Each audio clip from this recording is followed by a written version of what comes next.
happy Monday. Welcome to Plug Talk Sports. This is episode 76, and it is our final episode of 2022. We won't be coming back till January. I can't remember the date. I know it's the day of the national championship, which is, I'll tell you guys right now, the 9th. Monday, January 9th, we'll be back, and it'll be at a later or an earlier time, so we can accommodate the national championship. But yes, it is our final episode of 2022. It's crazy. I can't believe we're already moving on to 2023. But you guys know us, the same crew, Brandon, Jonka, myself, Danny. And let's start off with our plugs. We're doing bad news. Brandon, take it away. Bad news of the week. What I probably would say bad news of the week. Again, because I'm back here in South Florida, I'm back home for the holidays. The break is over, so a little bit more relaxing. But definitely the bad news, I'll have to say, not a lot of things to do now. Besides, of course, writing some things on the side for the Alligator, which I write for men's basketball now. And then, of course, doing my best on podcasting. And also, I don't know if you hear in the background, but I got some chihuahuas I take care of. They're like going crazy right now. Probably a car passing by. But yeah, probably just not being able to do anything, just like the small things, I guess. I wish I had a bigger work schedule. Jaka? Bad. I guess, geez. I've had a pretty good week, to be honest. I guess it would have to be Steph Curry getting injured. He's going to be out for like a month. So, wow. I'm not going to be able to watch Steph Curry play for a month. So, didn't he need, they were saying he didn't want to get surgery, right? Yes, something with his shoulder. Oh, yeah. He ended up, I don't know if it was like just tearing something or pulling some sort of muscle or something like that, but he's out for a month. Anthony Davis is out for a month with a right foot injury. So the West Coast, California, they're not looking so hot right now. Yeah. That's so hot. For me, it's going to have to be the Dallas Cowboys losing to the Jacksonville Jaguars in overtime. Yep. I watched this in slow motion at the end today. That pick was not Dak Prescott's fault. It went right into the receiver's hands, straight in his hands. And he just like fumbled it out and it went the other way and it ended up in the defender's hand. So I know a lot of people were putting the blame on Dak, but that was not, he threw a good ball. That was not his fault, at all. But yeah, that was the worst thing for me. Brandon, good news. I know you wanted to get to this. Yes. As I mentioned before, because now I'm on a break, so I've been having more time to watch NBA basketball and, of course, Heat basketball. So I thought it was pretty great to actually watch some interesting Heat games on a really weird road journey for them. Tyler Hero gets 41 points, career high. And Udonis Haslem starting for the Miami Heat due to the injuries of this team. So I got to say the best thing I've seen so far this week has got to be Miami Heat basketball on a winning streak. So, and they're going back to Miami too on Tuesday. So, that's probably the best thing I have to say, the best thing I've seen all month. Respect. All month. That's respect right there. Jaka? How can I, my pick for the World Cup final was actually correct with Argentina. If you haven't seen the plug of the week, I was hyped. But I got a shout out to Miami Hurricanes men's basketball. They won again. Tomorrow they play the Virginia Cavaliers, second ranked in the nation. So hopefully we can pull that off at home. What else? Miami Hurricanes football. They were able to recruit Mark Fletcher. Another Florida player that they didn't end up getting. So just a shout out to them. Mine has to be Columbus capturing their second state championship in school history in dramatic fashion. I got to tell Brandon about this game. Yeah, Like Bro, crazy, bro. Jonko's there. I'm on the sidelines. I'm on the field. Apopka goes up 3-0. And it was after we got the ball first. We had a quick 3 out. Apopka gets a field goal. All right, Mike, cool. We held him to the field goal. We get the ball back, go all the way midfield, and we get a touchdown. Just a big bomb downfield. And we get a touchdown. We got an unsportsmanlike conduct penalty for like no reason, but whatever. We go up 7-3. It goes into the second quarter like that. We get a field goal. It's 10-3. And my problem is that our offense had so many opportunities to put points on the board, but they did not capitalize on those opportunities from all the turnovers that our defense was creating. And there's one kid named Hector Chavez, only a sophomore. Shout out to him, who's going for Miami-Dade Athlete of the Week in the Miami Herald. I think he had at least 30 tackles to his name. Nice. The guy was a freaking missile. We just could not convert. Our offense could not convert with what our defense was doing. We get to halftime. It's still 10-3. Halftime lasts longer than expected because there was a weather delay, and it turned out to be a 45-minute halftime. We come back third quarter. It's a dogfight, Brandon. Like, Apopka only threw the ball, I think, twice in the entire night. Everything else was run or QB sneak. And you would think, oh, like, whatever, that's not that impressive. But they would get 2-3 yards each run or each QB sneak. So they were slow. They would slowly like inch their way down the field because they would set themselves up for like a 3rd and 1, a 3rd and 2, or a 4th and 1 or a 4th and 2. And it was manageable for them. So they would just keep the drive going little by little like that. But the third quarter, nothing happens. It's just a dogfight back and forth in the trenches. We get to the fourth quarter. We're still up 10-3. Our quarterback throws a pick and right at midfield, and Apopka gets great field positioning right at midfield, and their offense keeps doing that little inches, playing the inch game right there. Playing the inch game. Until finally one of those runs broke through, took it to the house, and they tied it up 10-10. We get the ball back. We do nothing with it. It was another quick 3 out. We punt it away. Apopka gets it back, and they inch all the way down to the 20. And at this point, there's like 7 seconds left in the game. Wow. They're setting up for the field goal. And at this point, I'm like this on the sideline. I'm like, this is it, man. They're about to score this field goal, and this is over. Brandon, as soon as they go for the field goal, like I'd say like 3 of our defensive linemen jump over their line and block the field goal. No way. The whole entire stadium goes crazy. We're going to overtime. So overtime, coin toss happens.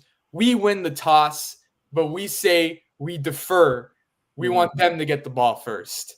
Because the way it works is like college. They get the ball at the 10, and each team has a chance. So our defense holds up once again, and they get a field goal, and they go up 13-10. Then it's our turn with the ball. And I specifically, like, I have to shout him out, but our coach has balls of steel. He looks at our players. He takes a timeout. You only get one timeout in overtime. Uses that one timeout. He looks at our players. I'm hearing all this. He's like, a field goal ties the game, and we're going to double overtime. But we're not doing that. We're going for the touchdown. And if we get it, we're state champions. And if we don't get it, then we don't get it. But I'm not going to a double overtime. We're going to win this thing right now. And I'm like, oh, my God. So Our first run gets very close. We ran the ball, gets very close to the goal line. Right. Second down, they go for another run, and it gets blown up by the Apopka defense. Doesn't work. Third down, dude, this guy calls the Philly special. The Philly special on like the last stand. That's what he calls? The Philly special. Ball is snapped. He's running it. The entire Apopka defense is following him down to the left side of the field, and he flips it over to our wide receiver. And our quarterback is wide open, Man. sitting at the goal line all the way at the right side. And all he does is lob it over to him. He catches it, ball game, touchdown. We win the state championship. Dude, that's insane. That is insane. My boss goes like the first thing, everyone's going crazy rushing the field. My boss goes over to the head coach and tells him, first thing he tells him, I'm right there. He goes, "You have huge nuts." Dude, that was a long good news of the week, but it was absolutely, I had to tell you as a football dude, absolutely insane. And Jonko was in the stands seeing all of this. Man, insane. Man, I wish I was there for the game, man. I mean, where were they playing? Drive Pink Stadium, right? Drive Pink Stadium. You got to call it the Lottie Special now, the Fort Lauderdale Special. Let it be known in Columbus history. That's what it is now. The Fort Lottie Special, bro. I'm gonna bring that up. Exactly. Exactly. It was great, though. It was great. Talking about finals, yesterday, Sunday, the FIFA World Cup final, France and Argentina. And I will say this hands down has to be one of the greatest World Cup finals that I have ever seen. Granted, I will say finals because, in my opinion, I wouldn't say the entire tournament was the greatest World Cup I've ever seen, but the final definitely was one of the greatest World Cups I've ever seen. In the beginning, I will say Argentina gets a penalty in the 23rd minute. My opinion, that's no penalty. I think it was a very, very soft penalty, which I will say, out of 7 games that Argentina played in this tournament, 6 games they had penalties for them in their favor, which is absolutely, that's another even thing. I don't know. That's just crazy to me. It was a soft penalty in my opinion. Of course, Messi scores it 1-0. Di Maria is playing great on the flank. For me, I think the game all changed because in the 36th minute, he's involved in another beautiful team goal that puts Argentina up 2-0. And I'm like, wow, I think this is it. It was a nice goal. It was insane. I was like, this is it. I mean, I think Argentina's putting this to bed because the way they were playing was great. But I think there's 2 things that happened that changed this game around. One, Argentina subbed Di Maria off. I think that was a big factor. Second, France, Didier Deschamps, their manager, did a good thing in realizing that Olivier Giroud and Antoine Griezmann was not working for them and subbed them off and gave these young kids a chance. And when we say these young kids, it's not like we're not talking about the U.S. young kids, or we're talking about like the French young kids that they know how to play. They got subbed in there, good at halftime, 2-0. We come back, and to be honest with you, second half, I'm like, I don't see much difference. I think Argentina still has a good grip on this game. But one man happened. His name is Kylian Mbappe. That man, they get a penalty in the 80th minute, 10 minutes left to go, makes it 2-1. A minute later, in the 81st, this man, I'm telling you, when he scored this volley, I had no words. I had no words. Like, Brandon, John, that's another moment where I say, Mbappe, you have balls of steel for scoring that. So then it's 2-2. And let me tell you, if it wasn't for Emi Martinez, Argentina would have lost this cup because France had, with 1 minute to go, had an opportunity to walk off the World Cup final with this goal and end it. And Emi Martinez made a save that was completely insane. It was a Jonka save. It was completely insane. And don't get right after that, before they blew the final whistle, I got nervous too. I know you guys remember Mbappe got the ball in the box. Oh yeah, he would have ended it. He was so close. He was there. So close. But yeah, final time is it's 2-2. They go to overtime. And of course, in overtime in the 108th minute, we get Messi's goal. Obviously, that was checked by VAR. The ball was definitely crossed the line. The entire ball was definitely across the line. Yeah. Makes it 3-2. And then it just had to be dramatic fashion. 118th minute, 2 minutes away from the ending of the game. We see, I forgot who it was. I wasn't sure if it was Acuna or Paredes that stuck his arm out on him. I think it was Acuna. Yeah, on an Mbappe curler, which who knows if it would have gone in. I think he was just scared of letting Mbappe get that free shot. And gets a penalty. Mbappe equalizes 3-3 and earns himself a hat trick in the World Cup final. And this thing goes to penalties, and then of course Coman and then Real Madrid youngster Tchouaméni both missed penalties for France. Argentina did not miss any, and Argentina become World Cup champions first time since 1986, and Messi finally gets his coveted trophy. But I have to say one thing, though, because I know we talked about it on a podcast prior. Danny, the whole Argentina-Netherlands fight, that game, now we can say that was their turning point of Argentina in this tournament. Now we can say that. I thought that Argentina coming into this match, they weren't scared of the French. All right, we talk about France going throughout this entire tournament looking unscathed from anyone besides their one loss in the group stage against Australia. Yeah. But let me tell you, this, I'm not saying in a comparison of the rest of the world in sports, but this had to be one of the best finals ever of all time. Insane. Messi gets his World Cup. Mbappe, obviously at the age of 23, 24, already has a World Cup and was right there to get two of them on a hat-trick final, which I don't even think anybody have done that since Pelé. Yep. It was just an insane moment in the tournament where it just had to finish the way it did. Penalties, penalties, penalties. We've seen throughout this entire knockout round the top dogs leaving off of penalties, and that's how I think France should have left off because they had a phenomenal group this year. And again, I mean, we're going to go into it later on in this podcast, but hats off to Mbappe, hat trick in that one.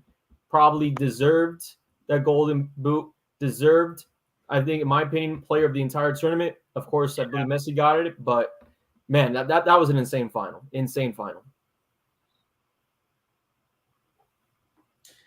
Jaka? What more I gotta say?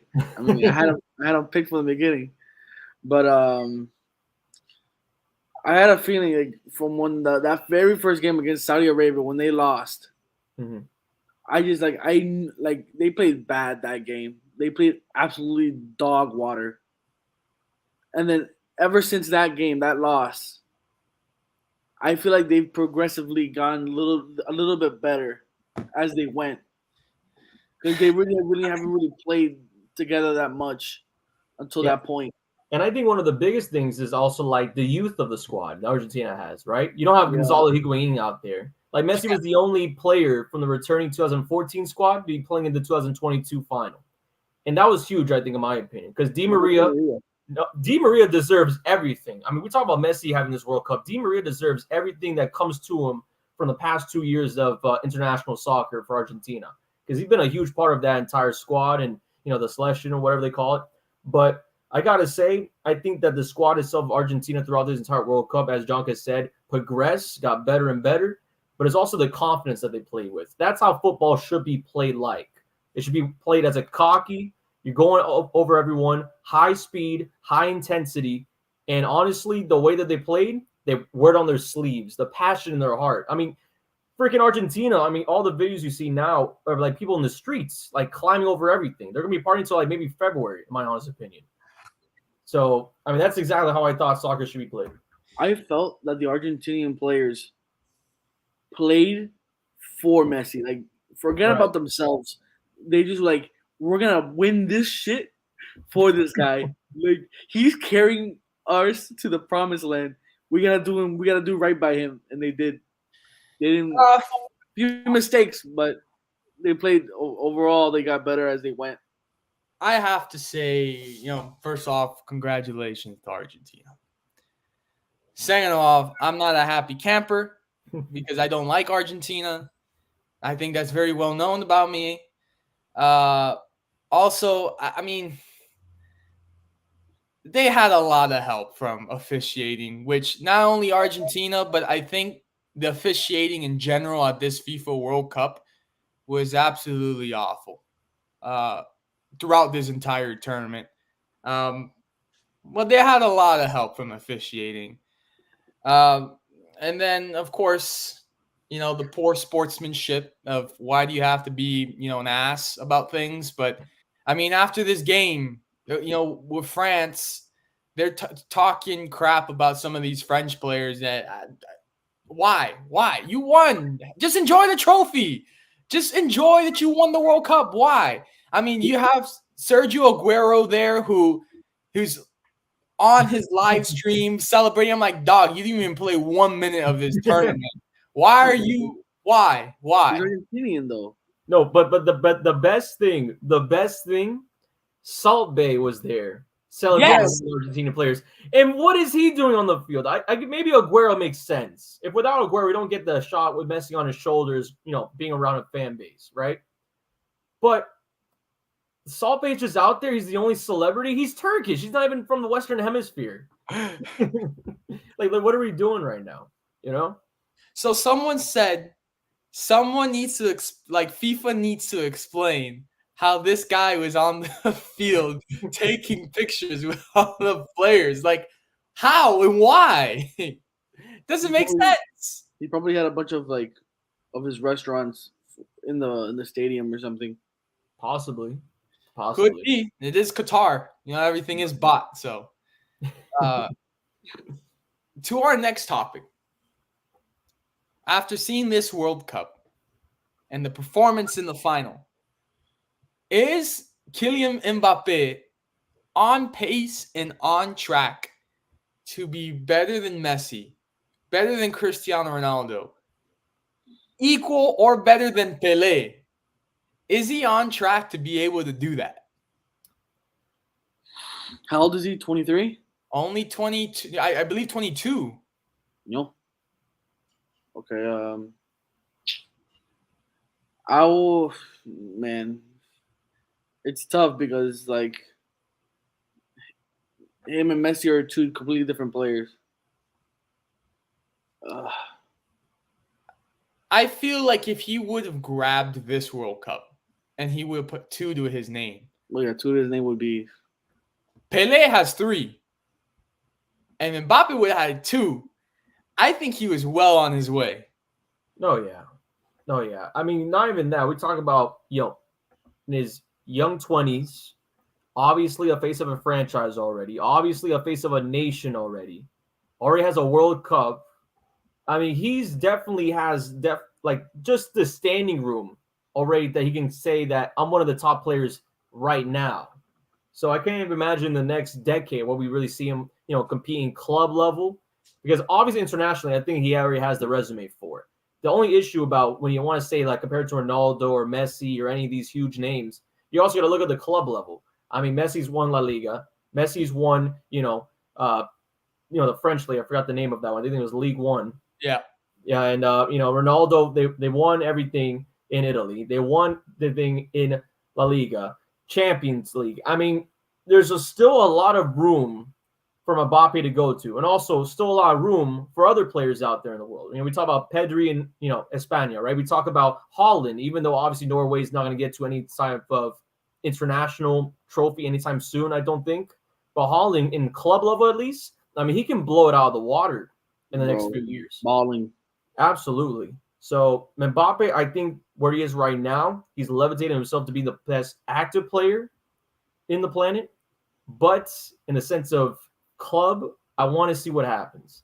If he stays the rest of his time in PSG and just starts dominating France, then there's nothing wrong with that. You still have a World Cup. You're still going to have multiple league of best French team out there, and you're the leading part of that PSG team, obviously. Of course, who knows what Messi's future is with PSG. But, I mean, I want to see him go to Europe. I want to see him go to the Premier League. I want to see him, go to Manchester. I want to see him go to Aston Villa. I want to see him challenge himself because in the sense of, like, the greatest of all time, like Messi in Barca was huge. Ronaldo in Real Madrid was huge. But when they went out there, they also competed and won. So I want them to expand. I want him to at least, test other waters because Holland obviously left Germany. Now he's in England doing his own thing in the Premier League. So Mbappe, I feel like that might be in the future of his cards. And hopefully it is. I think in order for him to solidify his legacy, because this French team, coming to 2026, like they're still going to be strong. Oh, yeah. They still got a crap load of talent that's young. This team is still going to be stacked. So I think Mbappe is still going to have a chance to get another one. I think will solidify his legacy is if he leaves PSG. And I know you may not like this, but if he leaves PSG and joins Madrid. Because Madrid will offer him several opportunities to win multiple Champions Leagues. What about Atletico? I don't see him in Atletico. He's a big name. He's not gonna. I don't think he'll go to Atletico. Yeah, I don't think the way Atletico plays under Diego Simeone is very defensive, park the bus tie. I can't see him there. But if he goes to Madrid, or I would say even Man City, either one of those two, For some reason, multiple Champions Leagues. You have done it in Europe, European glory. I would say he would need to get one more World Cup after that. Right.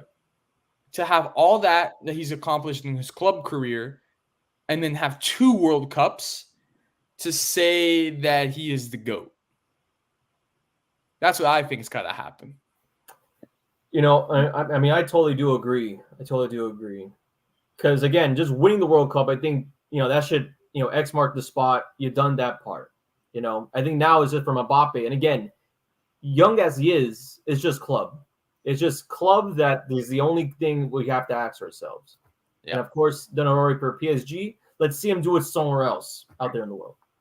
What's crazy is that Messi and Cristiano spent their entire career trying to chase this World Cup.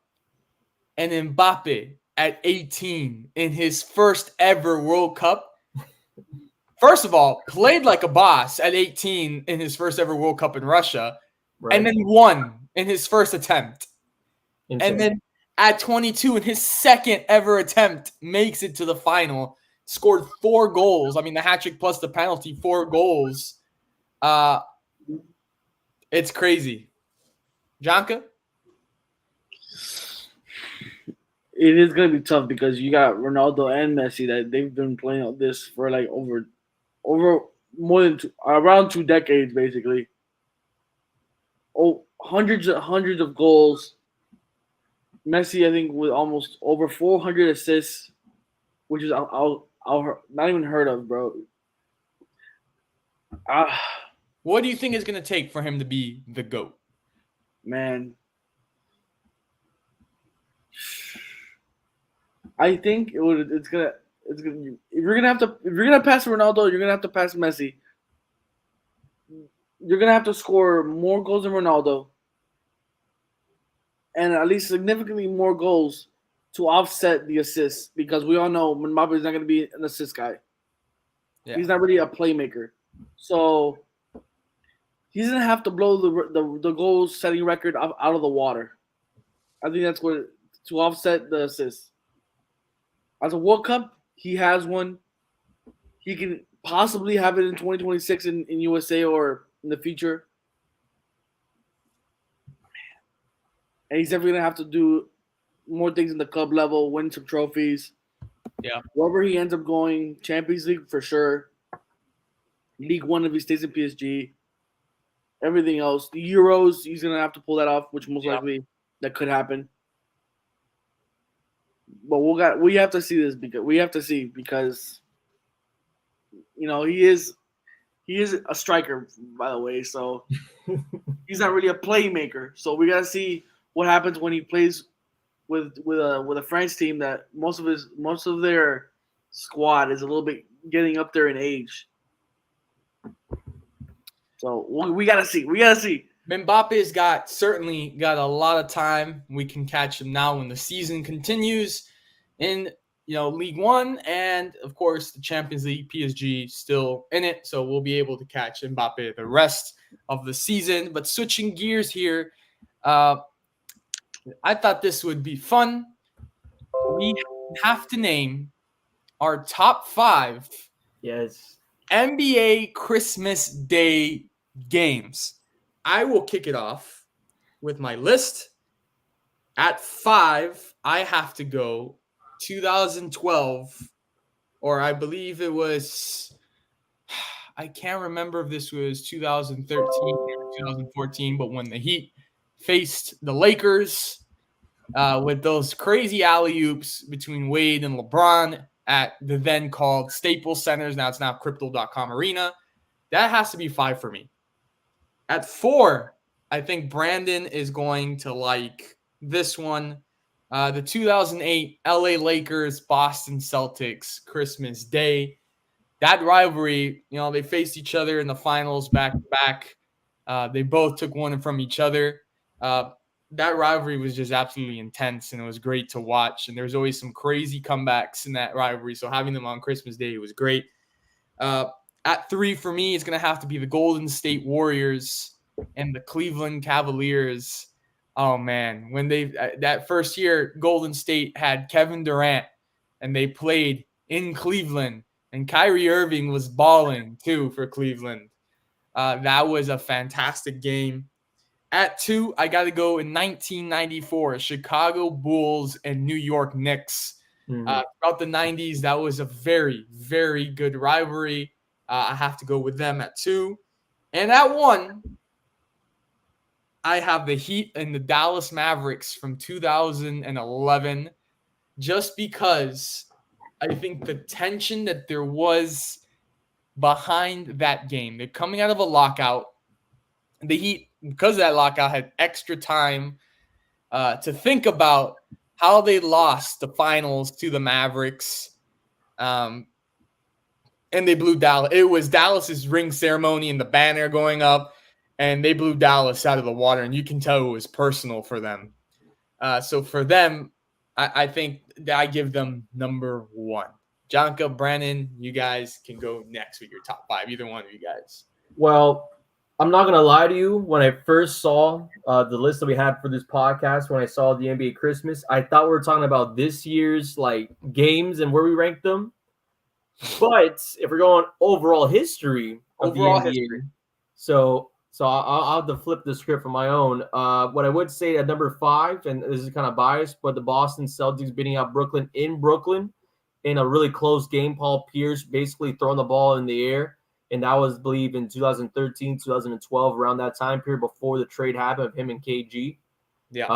Going to Brooklyn, as ironic as it was. Number 4, of course, I had to go back to that Miami Heat versus Lakers game where they had LeBron James and D Wade just doing alley-oops off the backboard like no one cared at all. I remember seeing my stepbrother's house, my stepbrother Kevin, and while she's talking with our parents, me and Kevin watching the TV, we're jumping up and down every single time. And my abuela has no idea what's going on, or the reason why we're acting so crazy, even though Dwayne Wade was literally making highlight reels with one of the best players of all time. So that would probably be at number 4. Number 3, I would have to say, digging into the book, and I don't know what it is, but the NBA, Christmas is an NBA holiday, and I think that an NBA holiday for Christmas needs the New York Knicks. And I remember the Knicks playing in one of the worst Christmas jerseys I ever seen in my life. They had like the Knicks logo with, I think, the number on it, but it was John Wall against Carmelo Anthony. And it wasn't even like a good game. It was a blowout game, but there was a couple of like awesome moments in it where it was like Melo, one-on-one, doing fadeaways in basically the Mecca, or the best stadium that you could possibly play basketball in. John Wall doing 360s inside the paint. So I have that number 3 just for the showmanship, not because of the result. Now, at number 2, I would have to put down that 2011 one. I think because historically, the Miami Heat, the Dallas Mavericks, 06, right? Men in the finals.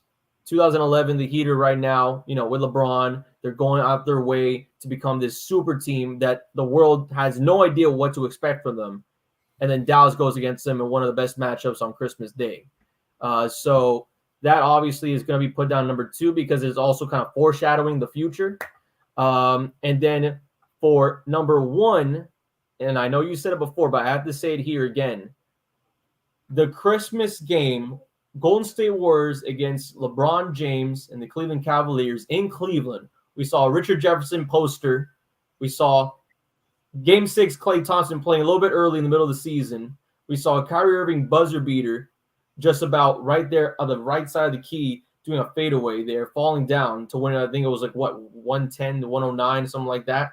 Either way, one of the most high-intense games with Kevin Durant, LeBron James facing against each other. Kyrie Irving, and I have to say one of the best, additions to Kyrie, being the Cleveland Cavalier edition, Kyrie Irving, playing against Stephen Curry. Klay Thompson, Draymond Green before he went to be his own media, right? Yep. And that was just a fun Cavaliers team just to see them go against one of the best offensive teams we've ever seen in the NBA. I agree. In a high-intense game, had to be the best game I've ever seen on Christmas Day. Jonka, you're 5. All right. It's going to be – do you want me to go from 5 to 1 or 1 to 5? 5 to 1. Okay. Makes it more fun. Okay. I don't remember the years specifically. So it's number 5 is going to be the Warriors versus the Clippers in Steph Curry CP3 ball out. It was absolutely insane. That one passed my mind, to be honest with you. 4, you guys said it, the Cavs and the Warriors in 2016. I think that one was pretty competitive. Mm-hmm. I mean, it was okay, but I have it at 4 because I love Steph Curry. Okay, then it's going to be the Lakers versus the Heat in 2004 with Dwayne Wade and Kobe Bryant going at it.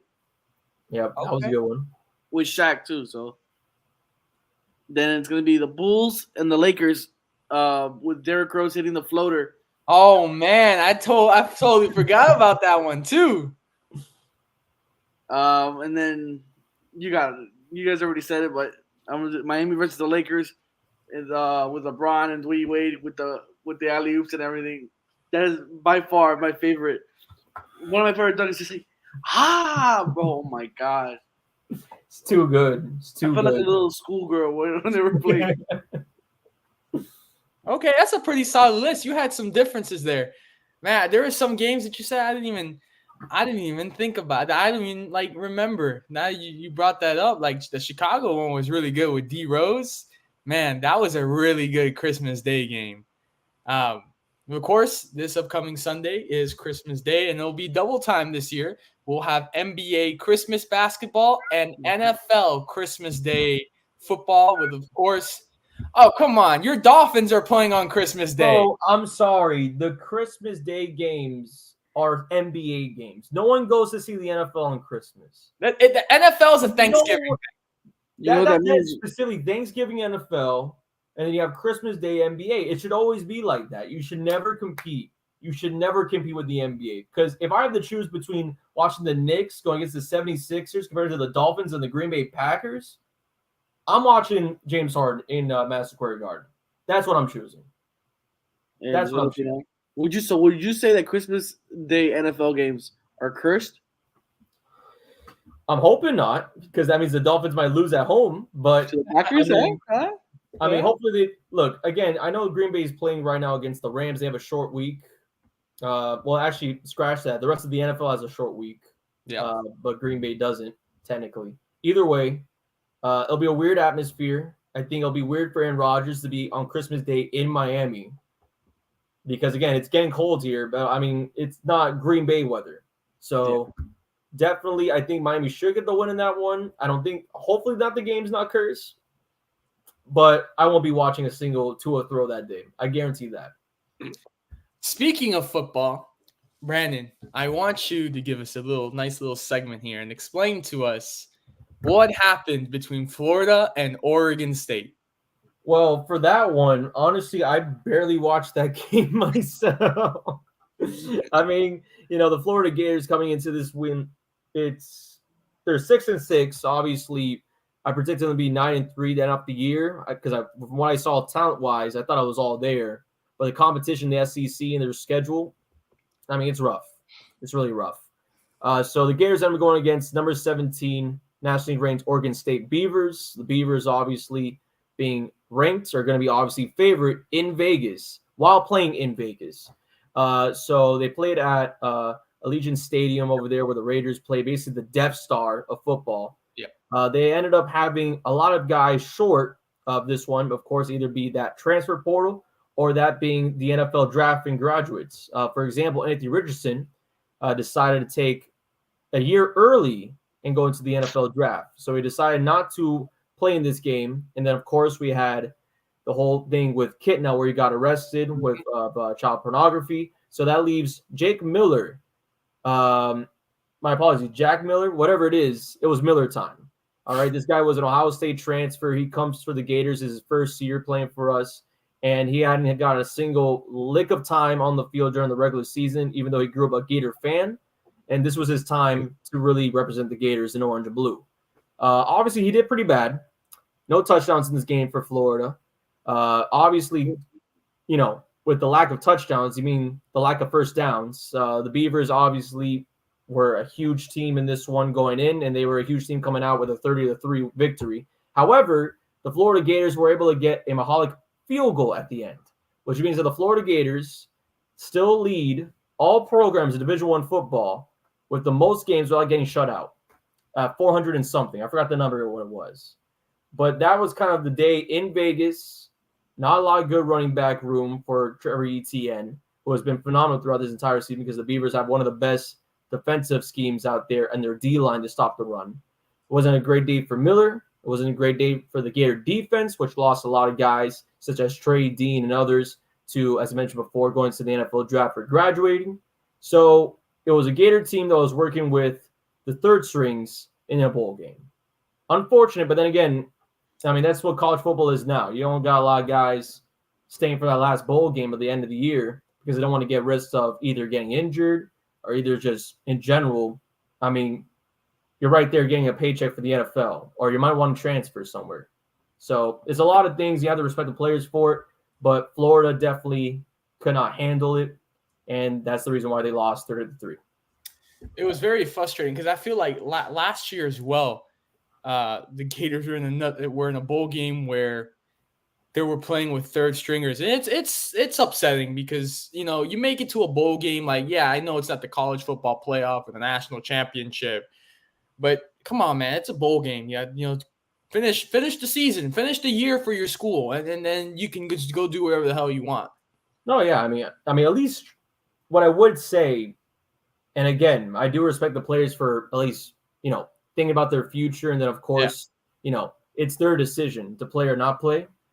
But if you have a bowl game, and this is a game that not a lot of teams throughout the entire country get, like for example, FIU didn't get a bowl game, didn't get a bowl game, FAU didn't get a bowl game. FAU didn't get a bowl game. Like, I think the only two schools in the entire state of three schools in the entire state of Florida that got bowl games was UCF, FSU, and UF. Yep. So it comes, even in the state of Florida where football is king, comes very rare these days, these bowl games. So to see them go out throughout the entire season playing hard matchups against teams such as South Carolina and Beamer Ball, going against Kentucky and Utah, and you also had to go against the Georgia Bulldogs in Jacksonville, that Florida-Georgia game. I mean, to go out throughout the entire season, have it end off like this, I mean, it's sad. It's really is sad to me because it's like you want to have these players that stick through these, hard times in the season, throughout these incredible moments, these highs of games. You want to see them at least finish off in orange and blue over there in a bowl game. And unfortunately, they weren't there. So I'm just saying that from my personal experience as a fan. But again, I respect the players at least. I at least respect them for their decision. Sticking with football is my favorite, always my favorite time of the night. It's NFL time, and we always start off with our power rankings. I gave Jonk a little sneak peek yesterday. I'm not sure he agreed with my number 5, but here we go. Not so much of a sneak peek. At number 1, I'm going to have the Philadelphia Eagles, still at 1. At number 2, I'm going to have the Kansas City Chiefs. At 3, I'm going to have the Buffalo Bills. At 4, I'm going to have the San Francisco 49ers. And at 5, I just can't wait to say it to see what Brandon's reaction is going to be. At 5, I will have the Minnesota Vikings. Because when you're down 33-0 and you come back and win that game, that at least deserves some respect, at least. That deserves some respect. So for that, that's my top 5. I mean, not even that, the Vikings' biggest comeback really in their entire franchise's history. I think in NFL history as well. Yep. I mean, it was just an insane game. But then again, if you're playing against a Kirk Cousins at 1 o'clock, you're not winning that game at all. You're not winning against noontime Kirk Cousins. For my rankings personally, I would have to say, and again, as I always say whenever we go through this, the AFC is overpowered of the NFC. However, Eagles are number 1 because you still can't beat a team with only 1 loss. Behind them, it will be the Buffalo Bills. I think they're still a dominant team offensively. I think their defense, especially in the Miami game, definitely showed out. And then you also look at Kansas City. Kansas City, I have them at number 3, still close behind Buffalo. However, they don't really have any huge wins. And speaking of big wins, climbing, and I think Jonka even told me about this in recent podcasts, the Cincinnati Bengals, number 4. I think Joe Shiesty stood up in that second half against Tampa. Bro, 27, 29 unanswered points. Whatever it was, he dominates on the road. And Cincinnati at 10-4, they look unreal. Bro. Absolutely unreal. And then at number 5, I mean, I'm looking at the standings myself right now. There's a lot of teams that I could just make an argument for, like the Cowboys, despite, that horrible loss against the Jaguars. We're still in the hunt, believe it or not, in the AFC for playoffs. They're still a good team. Dak Prescott played a phenomenal game, in my opinion, in that one. You also look still in that division. The Giants, huge win against the Commanders. Now they have an 88% playoff probability making it out. Obviously for the wild cards because they didn't win the division. But what I would say out of any of these teams, I'm still going to stick with Kirk Cousins. I'm still going to stick with the NFC North champions and the Minnesota Vikings. I think that team, the comeback against the Colts. And I know Matt Ryan, he's not good at holding anything, especially leads. So still impressive.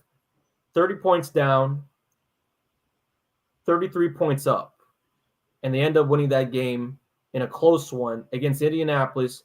And as I reiterate, in an AFC that's competitive as it is, the Colts are still alive mathematically for a playoff spot, believe it or not, with that tie and 4 wins. But either way, that's my ranking right there. Minnesota, they do squeak in there, but Cincinnati, I think, jumps a lot for me. I think they proved a lot overall against Tampa Bay on Sunday.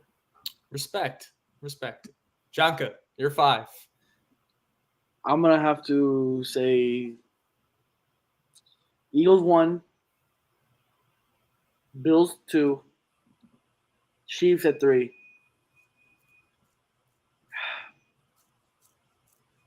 49ers until they can until I gotta see the quarterback play a little bit more. He's not Purdy's still playing like Purdy.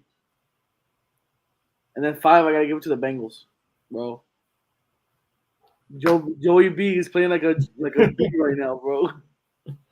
It's Joe Shiesty, man. My It's Joe God. Burrow. There's no way you can stop them. And plus, I think you talked about it too, Jonka. The offensive weapons they have in Higgins and Chase. Yeah, they did not have Hayden Hurst yesterday. Yeah, which is, again, scary, man. Scary. I know they went to the Super Bowl, but, I mean, who would have thought? Who would have thought this late in the year that you have a third team that could be a contender in the AFC? I must ask, for Saturday nights or early evening game, the Dallas Cowboys and the Philadelphia Eagles. It's now being said that Jalen Hurts might not play. So what does this mean for this game? Remember when Dallas visited Philadelphia earlier in the season, they did not have Dak Prescott.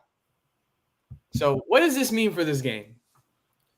What I would, because again, both of these teams are basically in the playoffs.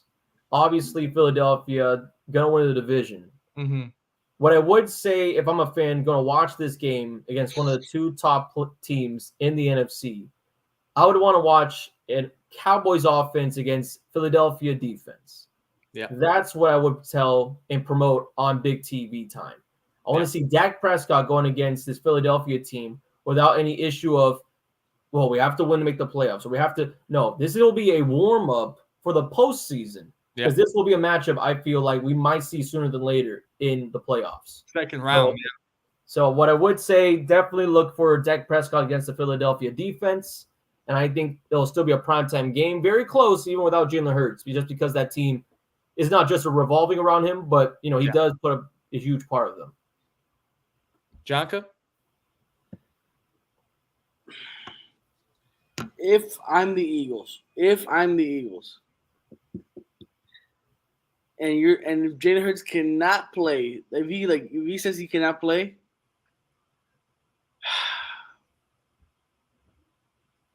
I would have to agree. I think it's gonna have to be a Dak Prescott versus the Eagles defense. Now, this could be a good thing for the Eagles because if let's say the defense gets to have a practice game and they could just focus on defense, and let's say these two teams meet in the playoffs. Now they have experience.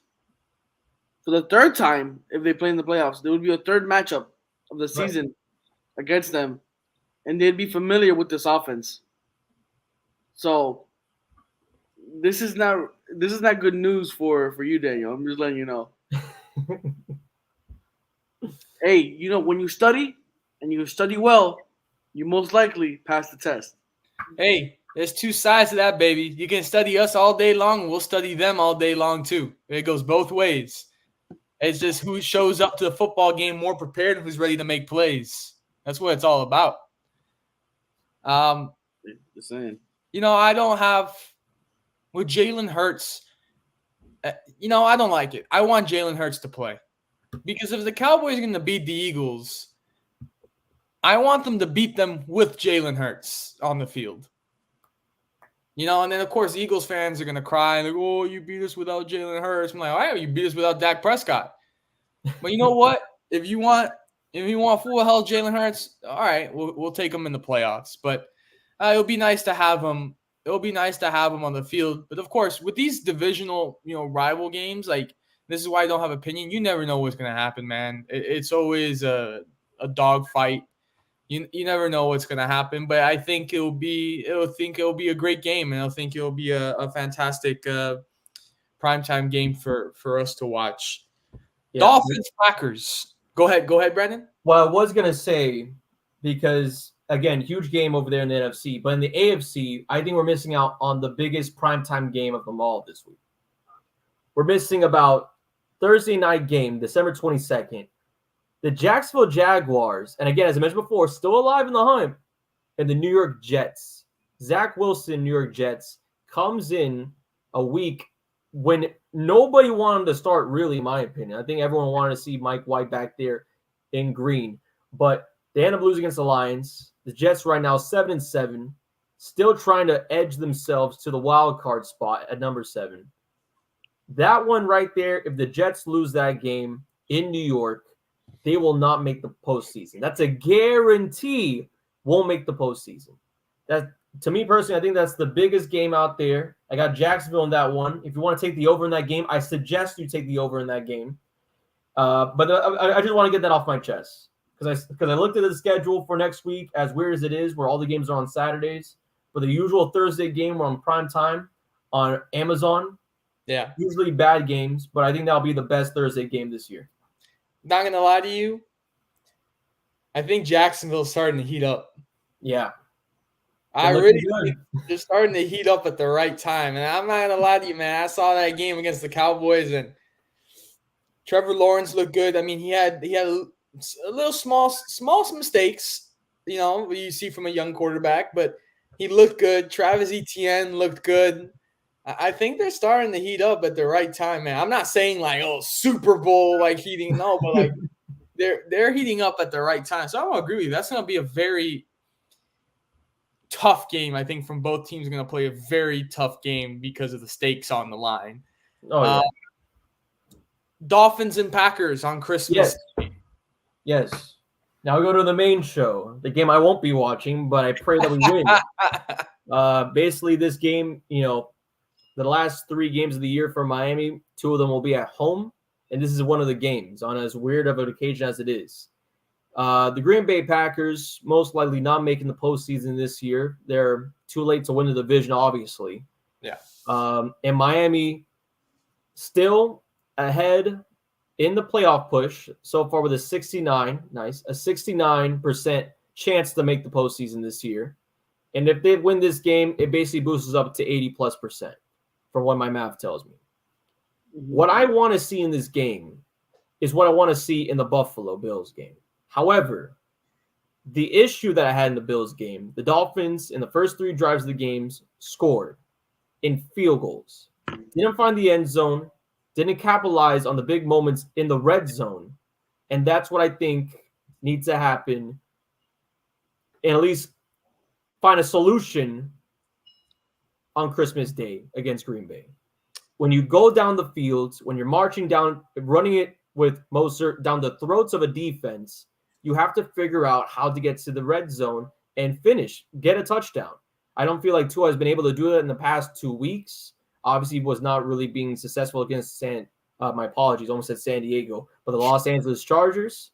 And he was definitely not that well against the Buffalo Bills in the first half of that game until he started heating up in the third quarter in Buffalo in the freezing tundra, like 9 degrees or whatever. Now, what I want to see from the Miami Dolphins, execute there in the red zone. The defense is not allowed to give up more than 3 touchdowns in this game against Green Bay. And I know we're talking about Aaron Rodgers. A-Rod in December is never an easy feat. But if you want to make the postseason, this is a must-win game. You have 2 games of the last 3 at home, and this one will be huge because you got to etch yourself away from the Jets, the Patriots, and the Chargers, which I believe the Chargers are actually now in a playoff spot at number 6, Miami being number 7. Either way, those are the 3 teams that I feel like will swap throughout this entire couple of last weeks in crazy fashion, just because how even it is. I mean, both Pats and Jets 7-7, Chargers and Dolphins at 8-6. This will definitely be a game that Miami needs to win, and they're in the driver's seat right now. They control their own destiny. So we asked you last week if you were concerned. Where are you? Are you still not concerned?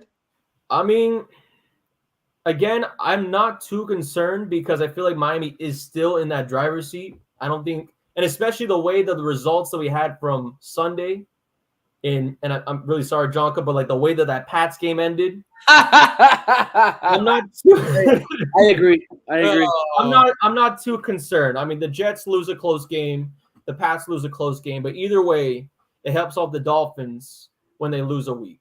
Like, as long as Miami finds a way to win while the other teams lose, we extend our gap on them. However, if Miami loses, the Jets, Pats, and Chargers need to lose all the same. You know what I mean? Yeah. Like, I'm not too concerned because, again, from what I took away from Sunday is that we played a phenomenal game against one of the best teams in our conference, one of our best division rivals. Unfortunately, that also meant the loss means we don't win the division, so no home game for the postseason. But at the same time, I'm confident after the loss that we can compete with the top dogs. And in the sense of rankings and standings, I think we still stay exactly where we were a week ago. Besides, obviously, Los Angeles moving up to 6, I feel like we're still in that wild card spot, safe and sound. I'm gonna tell you this: Miami better not lose to the Packers I'm praying not. because if they don't, they got to play. Despite what happened last night, which was a travesty of an idiotic play by Jacoby Myers. But set that aside, they have to go to New England and play at Gillette Stadium. Where it's going to be cold too again. I mean, to a show they can play, but we know Bill Belichick and Miami always they have a rivalry. It always goes down with Miami and New England, and that's gonna be a hard game for Tua. But if let's say I'm gonna stick with the Packers though.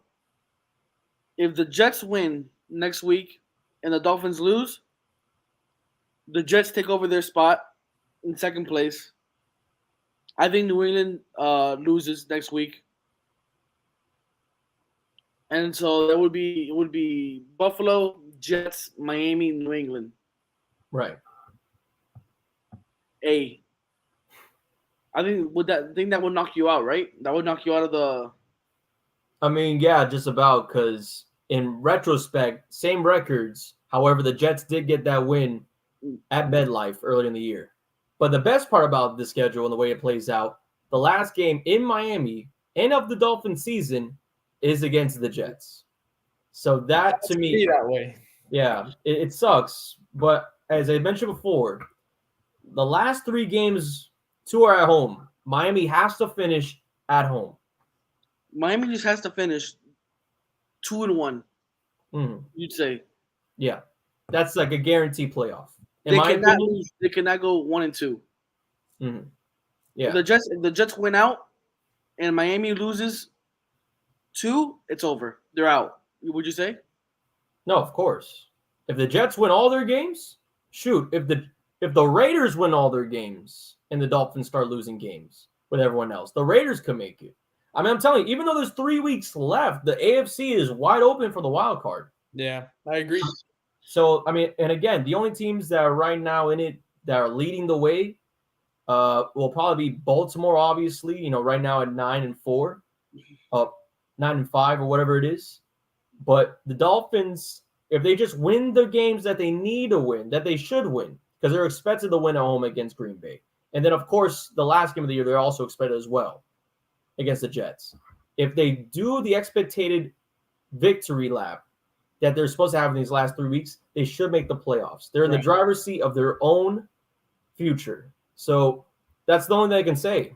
I mean, I'm not too worried about it because I really do have faith in this team after seeing them compete against Buffalo in the snow. But, I mean, who knows?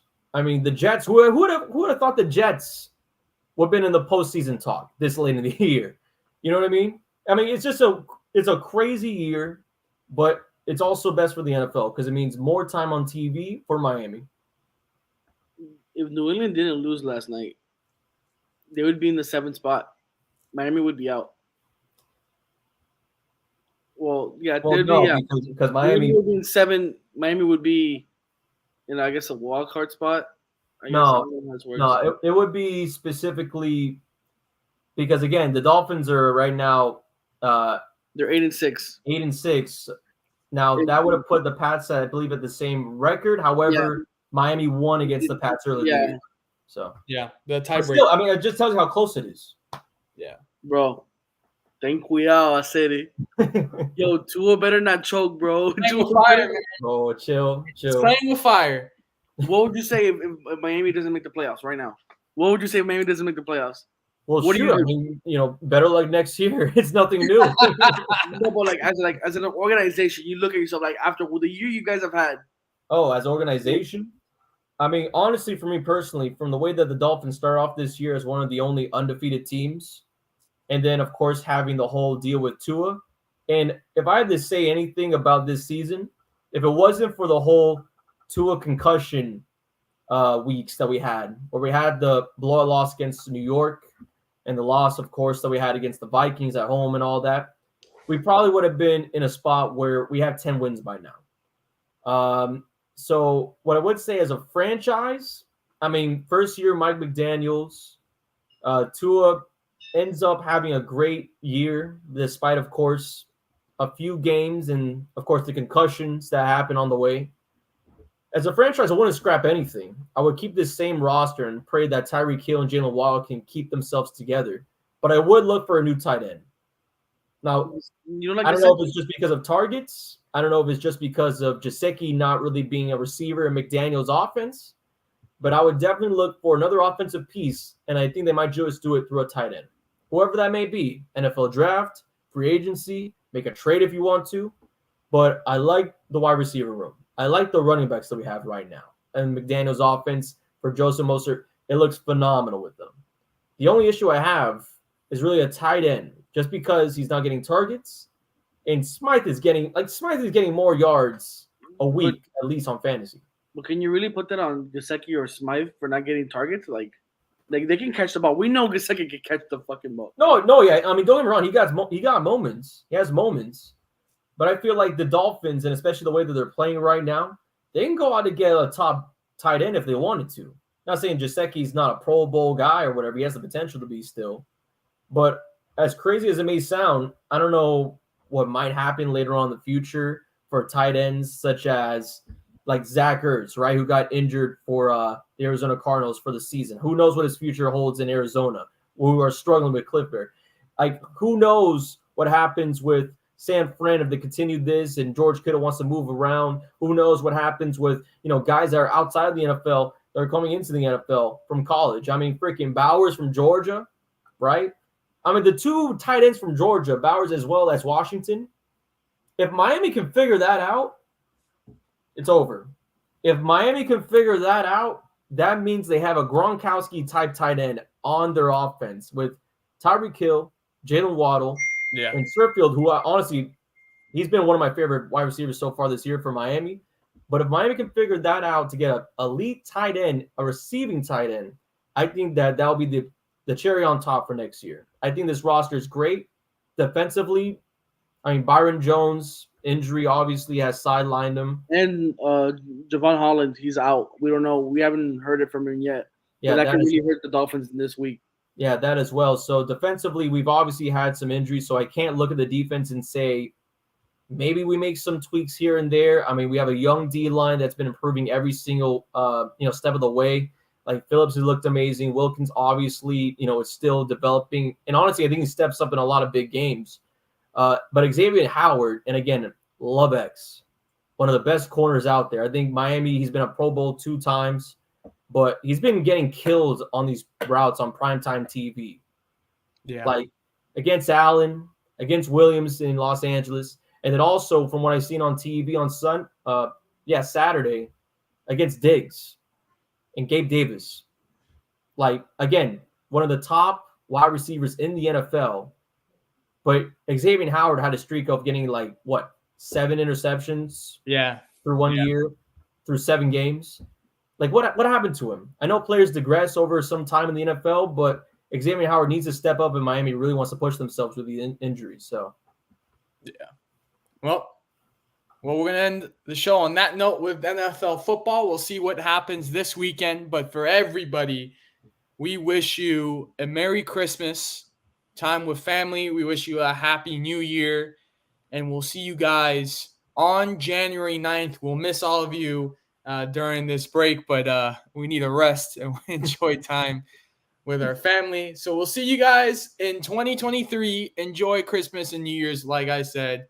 Signing off. Support the